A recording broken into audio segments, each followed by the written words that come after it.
Shanghái, una ciudad con más de 25 millones de habitantes y uno de los motores económicos de China, es el centro de un nuevo brote de COVID-19 que desafía la estricta política cero COVID de las autoridades chinas. Los habitantes de la urbe se encuentran confinados desde el pasado 28 de marzo y ahora sufren de ansiedad, desesperación y enfrentan además la escasez de alimentos y productos de primera necesidad. La situación es realmente tensa. Es que las autoridades aíslan a las personas que dan positivo incluso si son asintomáticas, ubicándolas en centros de cuarentena.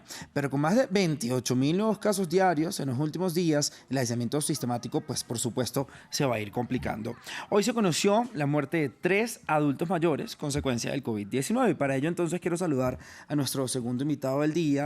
Él es Daniel López Acuña, epidemiólogo. Daniel López Acuña, perdón, epidemiólogo y exdirector de Acción Sanitaria de la Organización Mundial de la Salud. Gracias, doctor Daniel, por estar con nosotros en Directo América de France 24. ¿Qué está ocurriendo realmente en Shanghái? Bueno, yo creo que lo que tenemos es que contextualizar lo que ocurre en Shanghái y entender por qué se responde de la manera que se responde. Eh, China en estos momentos, Shanghái en particular, está experimentando un incremento notable de incidencia como no lo había visto a lo largo de 2 años. La incidencia en Shanghái, como ha ocurrido en Vietnam, como ha ocurrido en Corea del Sur, como ha ocurrido en Hong Kong, se ha disparado a los niveles altos de incidencia como los observados en Europa en la temporada otoño-invernal. Ante eso, y pues después de haber seguido una política llamada COVID-0, que también es una estrategia que no acaba rindiendo los resultados que se piensa que puede rendir.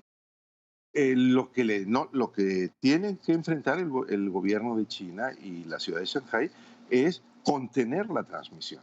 Y para contener la transmisión, pues no tiene más remedio que hacer el confinamiento como lo ha hecho, que es como se tuvo que proceder con confinamientos drásticos, draconianos, al inicio de la pandemia en escenarios como es el caso de Europa. Y hay que entender que la vacunación no basta para evitar la transmisión. La vacunación reduce la proporción de personas que tienen casos severos, que tienen muerte, pero no elimina los contagios.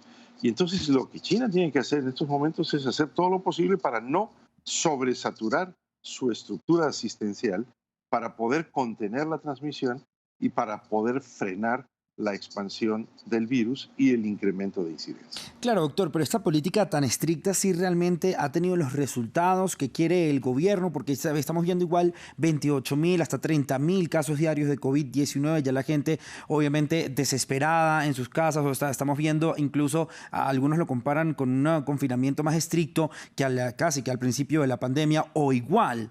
Entonces, ¿qué realmente tienen que hacer las autoridades? Y digamos, si lo comparamos con países occidentales, cuando ya han levantado la mayoría de las restricciones, el tapabocas, ¿cuál es la diferencia y por qué China está apelando a esta política? Bueno, primero no se puede comparar con la situación de países occidentales y no se puede sobresimplificar pensando que allá se está llevando a cabo una acción extrema y en los países occidentales estamos declarando la independencia del COVID. El COVID sigue, la pandemia persiste. Los países occidentales que están quitando las restricciones como la mascarilla en interiores se están equivocando porque lo están haciendo cuando todavía hay transmisión comunitaria y puede haber un riesgo importante de rebrotes. China ha enfrentado la presencia de una nueva variante, un número elevado de casos. Los confinamientos darán resultado no en el sentido de que se acabe el número de casos de la noche a la mañana, sino que se reduzca el ritmo de transmisión. Entonces, yo creo que el peor error que podemos cometer es pensar que ahí se actúa excesivamente. No, ahí se está actuando de acuerdo a la situación epidemiológica que se tiene. Entonces, por supuesto que habrá que intensificar las medidas de protección. Las restricciones hacen bien en hacer el aislamiento de personas positivas asintomáticas. Los países occidentales que han eliminado esa medida se han equivocado también. El hecho de que una persona no tenga síntomas no quiere decir que no transmita la enfermedad. Yo creo que nos está faltando entender que esta no es una carrera hacia una falsa libertad de no usar mascarilla o de pensar que el virus ya no existe. Queremos todos que se termine la dinámica pandémica que hemos vivido a lo largo de estos 2 años, pero para ello tenemos que poner a raya al virus a través de las medidas que sean pertinentes según la situación epidemiológica. Porque los países occidentales entonces, doctor, están tomando estas medidas de esa libertad que usted dijo, obviar, entre comillas, la pandemia del COVID-19. ¿Están apelando entonces al contagio de rebaño para la inmunización?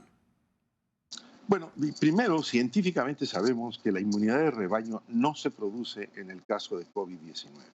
Algunos países, desde el inicio de la pandemia, fue el caso del Reino Unido, por ejemplo, en América Latina lo hizo Brasil, pensaron que lo que había que hacer era dejar que la gente se contagiase para tener una mayor inmunidad, pensando que se podía haber logrado una inmunidad de rebaño. Hay un planteamiento desde el inicio de la pandemia, que se denomina el Grand Barrington Declaration, de un grupo de científicos que estuvieron a favor de dejar correr la infección. Bueno, esto lo que ha mostrado es que en muchos países lo que generó esta situación fue un número elevadísimo de casos y un altísimo número de muertes en personas mayores y en personas vulnerables. Nuestro objetivo tiene que ser siempre el interrumpir la transmisión, el minimizar los contagios para que no tengamos COVID persistente, para que no tengamos presión asistencial, para que no enfrentemos una situación de alta mortalidad, aún con altas tasas de vacunación por la presencia de variantes que son todavía altamente contagiosas y porque todavía tenemos grupos de población que no están plenamente vacunados. Cuando los países occidentales han dado estos pasos, son muchas veces de cara a la galería por una razón o una lógica más política, pero hay países que han tenido que volver a instalar la mascarilla obligatoria, es el caso de Austria. Y mi recomendación sería cautela, precaución, con levantar medidas que nos protegen cuando todavía tenemos una incidencia elevada y cuando el virus todavía circula de manera comunitaria y se transmite de manera comunitaria. Claro.